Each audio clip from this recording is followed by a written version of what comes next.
De nuevo con vosotros el programa Preguntas y Respuestas. Comenzamos con la primera que tenemos para hoy. Viene de Johnny Borja y dice así: en el pasado, para obtener curas para algunas enfermedades, se llevaron a cabo prácticas macabras que resultaron en la muerte de gente inocente. Algunos cristianos dan gracias por la cura, a pesar del horror que implicó. ¿Es correcto dar gracias a Dios por una cura que se obtuvo a través de actos pecaminosos? ¿Se puede dar gracias por la voluntad permisiva que Dios permitió llegar a esa cura a pesar de que se usaran métodos incorrectos en el proceso? Perdón por la pregunta y por mi curiosidad. Gracias por tu paciencia y por tus respuestas siempre bíblicas. No debemos olvidar que Satanás realiza milagros mentirosos. No entiendo bien el contexto que pones, donde hablas de prácticas que produjeron muerte. Eso me suena mucho a brujería o a satanismo. Si se trata de algo así, no se puede dar gracias a Dios por lo que Él aborrece. Es más, debiera haber un acto de confesión de ese pecado. ¿Era salva la persona que eso hizo? No se puede hacer nada que no glorifique a Dios, ni que no podamos alabarle por el hecho en sí, sobre todo si no viene de Él. Manuel Medel. ¿Cómo fundamentamos la expresión recibir a Cristo? Porque algunos hermanos, y menciona un nombre, dicen que no es parte del evangelismo o que los discípulos no hay nada que diga que hayan recibido a Cristo. Saludos y bendiciones. Recibir a Cristo es una expresión metafórica que equivale a creer en Él. Recibe a Cristo quien responde con fe al mensaje del Evangelio, quien cree en su corazón, quien es regenerado. La expresión facilita la comprensión de muchos para entender cómo es el camino de aceptación de la salvación. Sin embargo, Juan el apóstol habla de recibir a Cristo. Menciono el texto. Mas a todos los que le recibieron, a los que creen en su nombre, les dio potestad de ser hechos hijos de Dios. En ocasiones hacemos precisiones teológicas de tal dimensión que lo que conseguimos es desviar la atención del hombre a los asuntos importantes y hacer que algunos que no tienen mucha idea clara porque son recientes en el oír del Evangelio, reciban a Cristo como Señor y Salvador.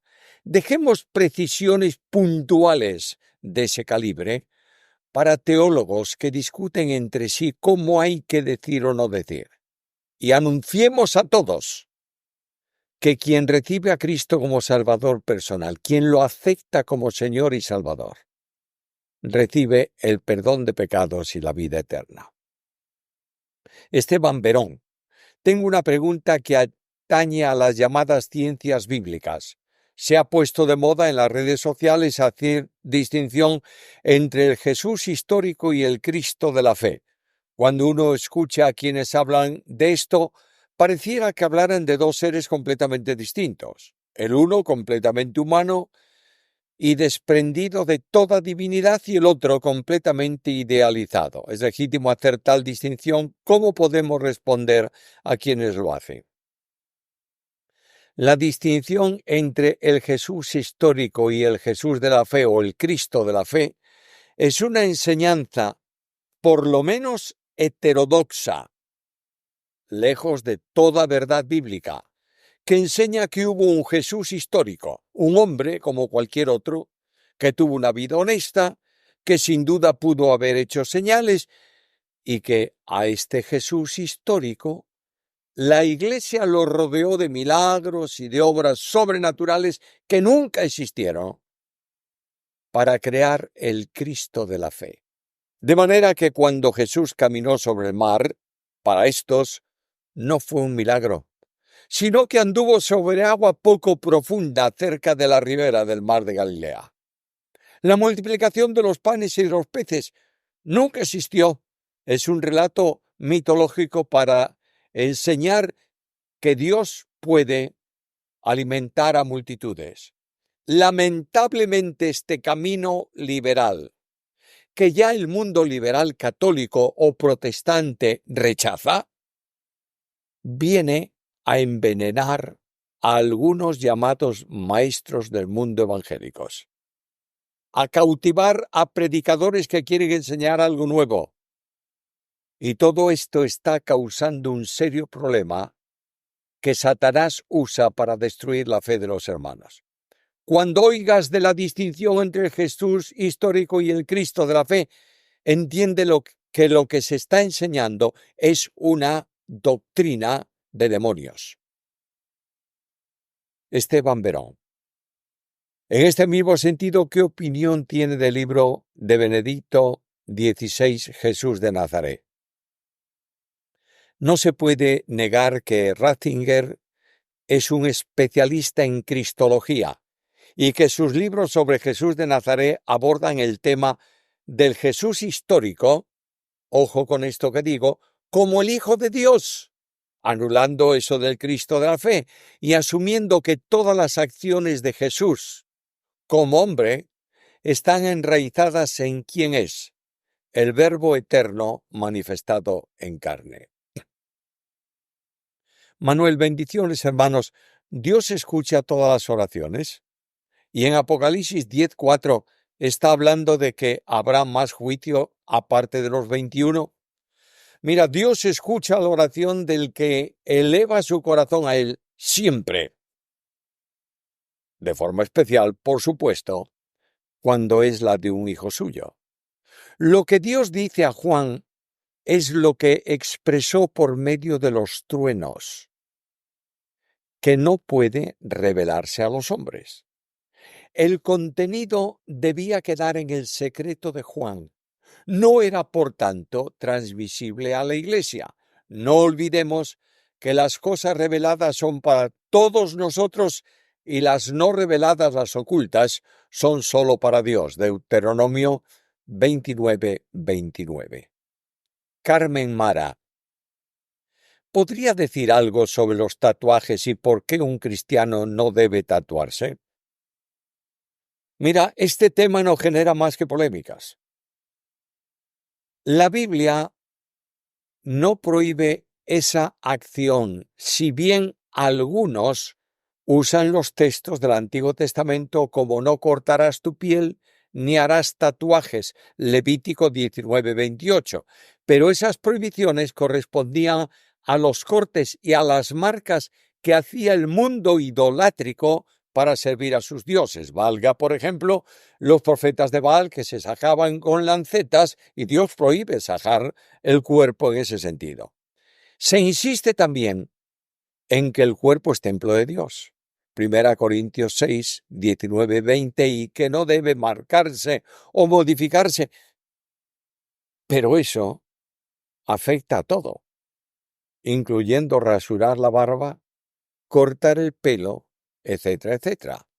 No se puede olvidar en esto la libertad cristiana, Gálatas 5:1, en donde la conciencia personal juega un papel importante. También se considera importante la motivación que hay detrás del tatuaje y su contenido. De manera que si los tatuajes promueven valores contrarios a la fe cristiana, como violencia, inmoralidad, deben ser desechados totalmente por los creyentes. Ahora, en este asunto, deben ser los líderes de cada iglesia los que respondan a esto para su congregación. Carmen Mara, ¿qué pasa cuando una persona no ora? Bueno, pierde la bendición de la comunión con Dios y la respuesta a sus peticiones ante el trono de gracia. Además de esto, desobedece los principios bíblicos reiterados en muchos lugares, como orad sin cesar, o también orad por todos los hombres. Juan Méndez. Mateo 9:15, Jesús les dijo: ¿acaso los acompañantes del novio pueden estar de luto mientras el novio está con ellos? Pero vendrán días cuando el novio les será quitado y entonces ayunará. Lo de ayunar, ¿a qué tiempo se refería Jesús? ¿A los días que pasaron entre su arresto y la resurrección y se les apareció a los discípulos, o al tiempo después de su partida, cuando se fue al cielo y una nube lo cubrió hasta el día de hoy? El ayunar al que se refiere Cristo, en relación con los cristianos, es un ayunar en todos los tiempos, a partir de la ascensión del Señor. Juan Méndez.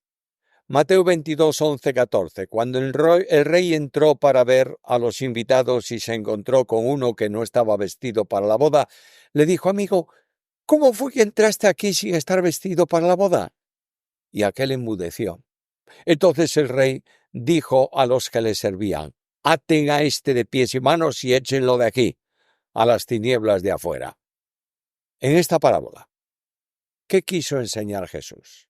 Si él mandó llamar a todos los que se encontraban en las plazas y este hombre entró, ¿por qué se le dice ya dentro del banquete que no estaba vestido apropiadamente? ¿Qué quiso decir Jesús con esta parábola? Es mi pregunta. Las parábolas son figuras para expresar una verdad.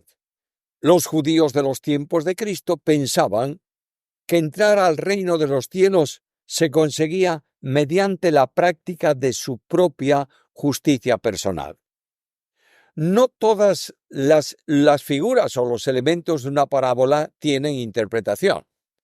Aquí, la cena del rey es una referencia al reino en su establecimiento.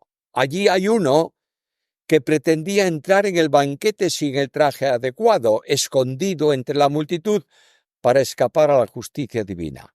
Si la llamada del Evangelio es la convocación a un banquete de bodas, el traje de boda es una condición del corazón y una forma de vida concordante con el Evangelio. Solo los que están revestidos de Cristo, Gálatas 3:27, tienen entrada a este banquete. Pero este hombre, como Adán y Eva, prefirió llevar su propio traje, que no podía cubrirle. No tenía ninguna excusa, pues los reyes en estas ocasiones, los grandes que invitaban a una cena de este tipo, proveían del traje de boda gratis. Como gratis se da la gracia para salvación. Lo que pretende la parábola es discriminar a creyentes de incrédulos y a personas que quieren la salvación por sus méritos personales de los que la reciben solo por gracia. Juan Fernández. Hace tiempo tengo una duda y me gustaría, por favor, que pueda darme luz. En 2 Tesalonicenses 2:1-3 se habla de la venida del Señor y nuestra reunión con Él, que supongo se refiere al arrebatamiento. Y en el versículo 3 dice que no vendrá sin que antes venga la apostasía y se manifieste el hombre de pecado. Parece que está diciendo que antes de la venida y del arrebatamiento de la Iglesia deberá aparecer el anticristo, y si es así, la Iglesia pasará a la gran tribulación.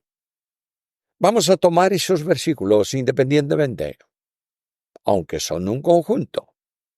Los tesalonicenses tenían serios problemas de comprensión de los eventos futuros, de manera que pensaban que ya estaban en la tribulación. El apóstol les recuerda dos acontecimientos. Primero, el traslado de la Iglesia a la presencia del Señor. Versículo 1, nuestra reunión con Él.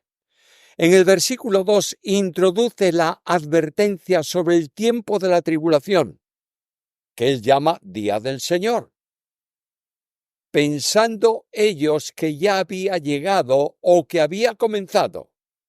La traducción es está cerca y puede traducir también como se hace presente o llegó, es decir, la tribulación llegó. Y en el versículo 3 les indica lo que ocurrirá antes del día del Señor. Con la apostasía mundial, la presencia del anticristo, el hombre de pecado, Estos sucesos tienen que preceder al tiempo de la tribulación, pero nada tienen que ver con la Iglesia, y menos con el traslado de esta. Creo que he sido claro en la pregunta. Pablo les recuerda el traslado de la Iglesia.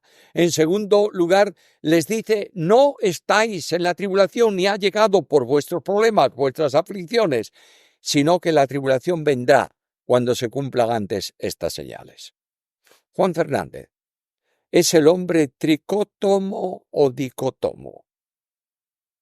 Mira, esta es una cuestión que se ha discutido por siglos. La Iglesia griega sostuvo y sostiene mayoritariamente la tricotomía, cuerpo, espíritu y alma, pero no deja de ser una influencia de la filosofía griega, especialmente platónica. La Iglesia latina entiende que el hombre es un ser dual, compuesto por una parte material, que es el cuerpo, y otra parte espiritual. Esta, en la Biblia, tiene más de 2 elementos, porque se habla de alma, espíritu, mente, corazón, etc. Creo que lo más concordante con la Biblia es que el hombre es un ser único en el que se manifiesta una parte material tomada del polvo de la tierra y una espiritual insuflada en la creación por el espíritu y que puede dividirse en todos esos elementos que he mencionado antes. Ángela Silva, Pastor Samuel, en Mateo 23:3, hacer, mas no hagáis conforme a sus obras, porque dicen y no hacen. Mi pregunta sería, Mateo 23:13, ¿cómo van a hacer lo que dicen si no son ejemplos los líderes? Es decir, los doctores de la ley, si como dicen, como he dicho en Mateo 23:13, pues ni entráis vosotros, ni dejáis entrar a los que están entrando. Mira, una cosa es decir, otra hacer. Supongamos que un líder enseña a la congregación que Dios manda amarnos unos a otros, como Él nos amó. Ahora bien, ese líder tiene problemas con hermanos o con personas y no los ama. Lo que tenemos que hacer es obedecer lo que dice, amaos unos a otros, y no seguir lo que hace, expresando falta de amor. Ángela Silva, Pastor Samuel, ¿la ley es la palabra de Dios, es decir, los 66 libros que componen la Santa Biblia? Los judíos llamaban ley al Pentateuco y llamaban también ley al resto de los libros aceptados como canónicos. Pablo habla de la ley del amor, que está expresando especialmente o expresada especialmente en el Nuevo Testamento. En sentido genérico, la palabra entera es la ley de Dios. De ahí que Oseas diga, les escribí las grandezas de mi ley y las tuvieron por cosas vanas, en una alusión a todos los escritos bíblicos. Carla López, ¿es bíblico cuidar el testimonio? Naturalmente. Jesús dijo a los creyentes que teníamos que ser testigos suyos, ¿verdad? ¿Cómo? Andando como él anduvo, dice Pedro. Por tanto, el apóstol Pablo enseña, ocupaos de vuestra salvación con temor y temblor, que equivale a ocupaos de vuestro testimonio con mucha reverencia. Y también, sed santos, porque yo soy santo. Ahora bien, la vida de santidad no es el resultado del esfuerzo humano del creyente, sino la provisión de poder que el Espíritu Santo da a cada creyente reproduciendo en él a Jesús. Cristian González, de los libros que recomienda a partir del minuto 32 encontré Con precisión de Jaime Fassel, pero Hermenéutica de Samuel Vila no lo encuentro. ¿Tendrá otro nombre? Desde ya, muchas gracias por su programa, es de mucha ayuda y aprendizaje para mi persona. Perdona mi error al citar el libro. Todos tenemos errores y yo tengo muchos y sobre todo un programa de tantas preguntas y respuestas. Cuando cité el libro lo cité mal. El libro es Hermenéutica Bíblica de José María Martínez, editado por CLIE. Brian Bastián Ule. ¿Cómo se siente la presencia de Dios bíblicamente? Ya que muchas denominaciones, especialmente las carismáticas, creen que es solo una experiencia emocional manifestada físicamente, danzas, gritos, etcétera, o expresiones de dones de lenguas, profecías, bendiciones. Dios manifiesta su presencia en el creyente, de modo que el Espíritu, dice Pablo, habla a nuestro espíritu, haciéndonos conocer que somos hijos de Dios.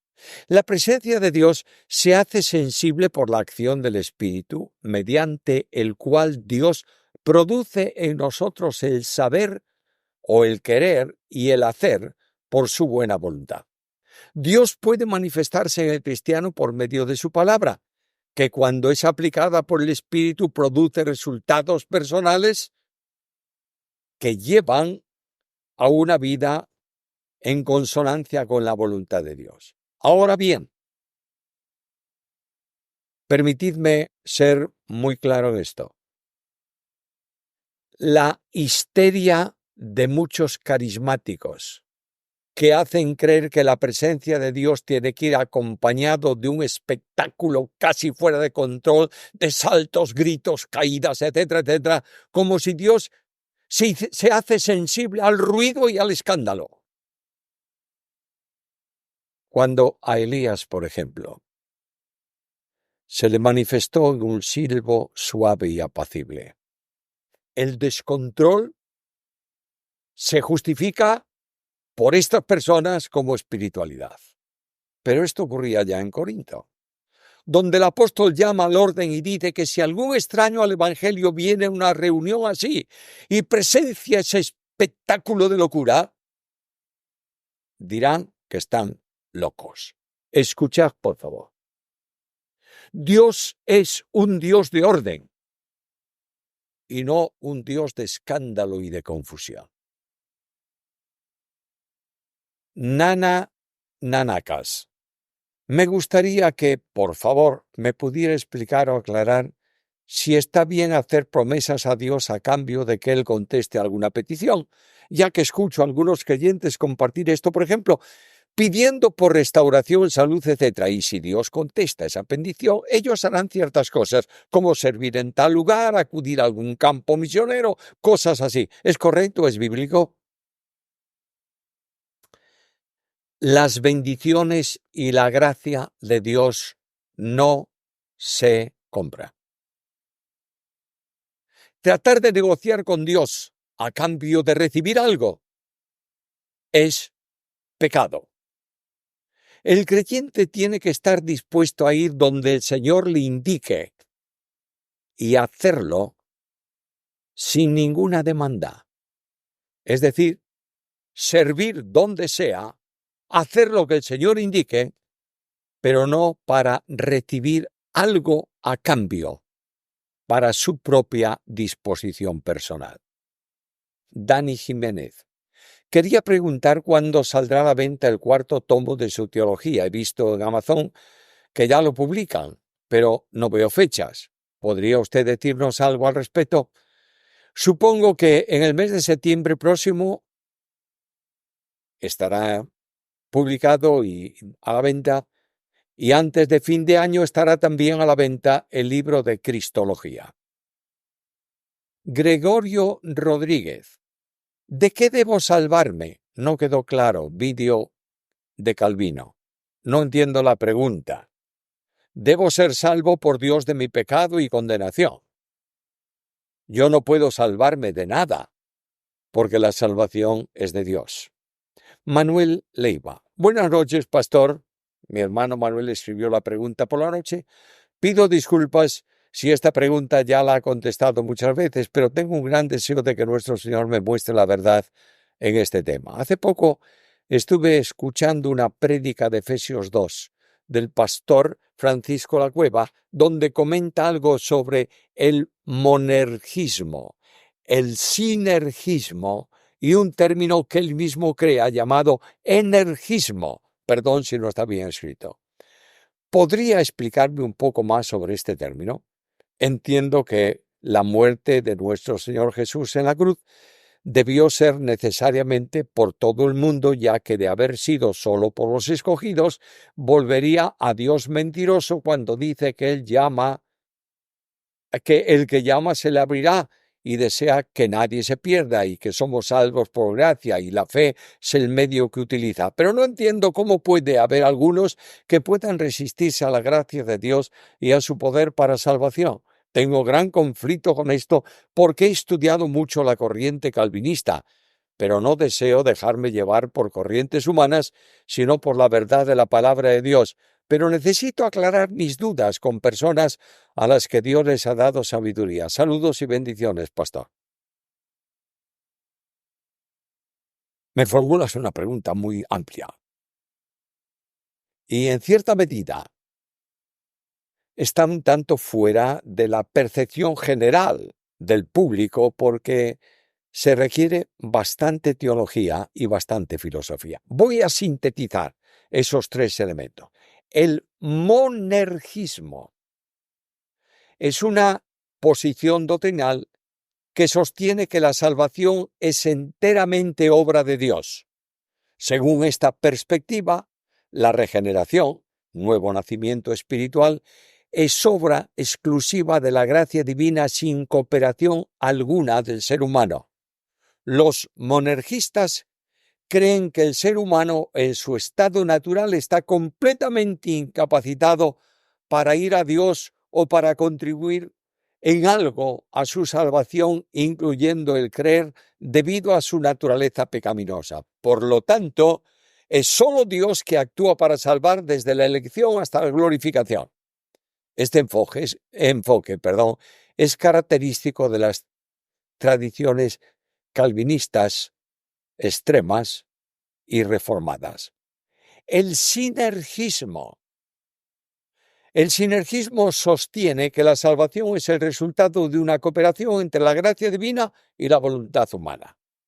En este marco, Dios ofrece la gracia para salvación, pero el ser humano debe responder libremente a esa gracia. Aunque Dios es el iniciador de la obra de salvación, el hombre tiene la capacidad de aceptar o rechazar la oferta divina. El sinergismo es característico de la teología arminiana y católica, donde se enfatiza el libre albedrío del ser humano en el proceso de salvación. Energismo, palabra técnica utilizada muy a menudo por el doctor Francisco Lacueva. Este término energismo no es un término ampliamente reconocido en la teología tradicional y su definición puede variar dependiendo del contexto en que se utilice. Sin embargo, en el contexto del pensamiento de Francisco Lacueva, este concepto podría interpretarse como un enfoque que enfatiza la energía o la acción de Dios en el proceso de salvación. En esto se alinea un tanto con el monergismo, donde la energía o el poder transformador de Dios es lo que produce la regeneración y la salvación del individuo. Quiere decir que Dios da la energía en el que no puede hacer nada para que responda positivamente a la oferta del Evangelio. De otro modo, el único que salva es Dios, y Dios capacita al hombre para salvación. Manuel Leiva. Pastor, me gustaría saber si tienen misiones en Latinoamérica, más puntualmente en Chile, en la ciudad de Antofagasta. Somos una ciudad pequeña, en un país pequeño, pero necesitamos la sabiduría que Dios les ha dado. Yo oro a Dios para que levante líderes como usted y otros muy buenos hombres de Dios y deseo el conocimiento necesario para predicar su palabra con seguridad y sana doctrina.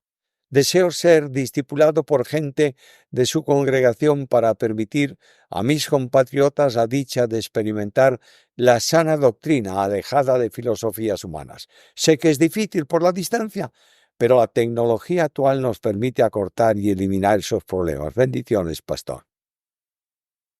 Primero, quiero decir de nuevo, y no es humildad fingida, es reconocimiento pleno delante de Dios. Yo no soy ejemplo como hombre cristiano para nadie.